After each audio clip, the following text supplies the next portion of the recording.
আমার সেই গল্পটা এখনো শেষ হয়নি। শোনো, পাহাড়টা আগেই বলেছি ভালোবেসেছিল মেঘকে, আর মেঘ কিভাবে শুকনো খটখটে পাহাড়টাকে বানিয়ে তুলেছিল 26 বছরের ছোকরা, সে তো আগেই শুনেছ। সেদিন ছিল পাহাড়টার জন্মদিন।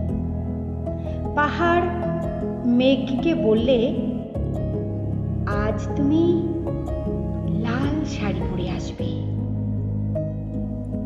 মেঘ পাহাড়কে বললে, আজ তোমাকে স্নান করিয়ে দেব চন্দন জলে। ভালোবাসলে নারীরা হয়ে যায় নরম নদী, পুরুষেরা জ্বলন্ত কাঠ। সেইভাবে মেঘ ছিল পাহাড়ের আলিঙ্গনের আগুনে, পাহাড় ছিল মেঘের ঢেউ জলে। হঠাৎ আকাশ জুড়ে বেজে উঠল ঝড়ের জগঝম্প। ঝাঁকটা চুল উড়িয়ে ছিনতাইয়ের ভঙ্গিতে ছুটে এলো এক ঝাঁক হাওয়া। মেঘের আঁচলে টান মেরে বললে, ওঠ ছুরি, তোর বিয়ে। এখনো শেষ হয়নি গল্পটা।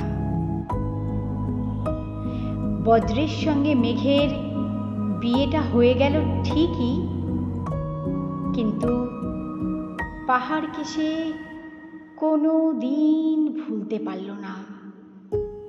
বিশ্বাস না হয়তো চিরে দেখতে পারো। পাহাড়টার হাড় পাঁজর ভিতরে থই থই করছে শত ঝর্ণার জল।